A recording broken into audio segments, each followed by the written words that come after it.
రోజు బస్సులో ఏం పోతాం. ఈరోజు ఇంకా పాదయాత్ర చేద్దామని ఫిక్స్ అయిపోయాం. ఇంకా అందరం నడవటం మొదలుపెట్టాం. పాదయాత్ర అంటే పాదాల మీద నడిసే యాత్ర. ఈ రోజు ఎన్ఎస్ఎస్లో భాగంగా డే 6కి అయితే వచ్చాం. డే 6 మేమేం చేసాం చూద్దురండి. డే 6లో మా ప్రోగ్రామ్ వచ్చేసి ఓటర్ అవేర్నెస్. 18 ఏళ్ళు నిండిన ప్రతి ఒక్కరూ ఓటు వేయాలి అన్న నినాదంతో ఈరోజు అయితే మేము బయలుదేరాం. మేము ప్రతి ఒక్క ఇంటికి వెళ్ళి ఇదే చెప్పాం. ఓటు హక్కు ఒక్కరోజు మాత్రమే, కానీ దాని ప్రభావం 5 ఏళ్ళు, కొన్నిసార్లు ఒక తరం. ఇంకొకటి ఏంటంటే, ఓటు అనే పదం చాలా చిన్నది, కానీ దాని నుంచి వచ్చే సౌండ్ మనం ఊహించలేనంత పెద్దది. మేమైతే అస్సలు ఎక్స్పెక్ట్ చేయలేదు ఇంత మంచిగా రిసీవ్ చేసుకుంటారని. ప్రతి ఒక్కరైతే మాకు మాట ఇచ్చారు, బల్లగుద్ది మేము ప్రతిసారి ఓటు వేస్తామని.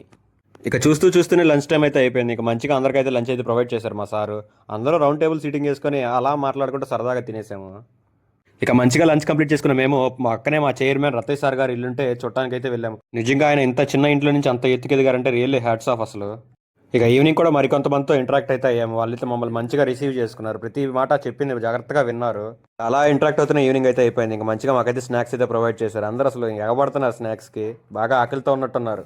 ఇంకా మా టీం అయితే ఏం చేస్తుందో చూడండి, ఒక సైడ్కి వెళ్ళి ప్రశాంతంగా కూర్చొని తింటుంది.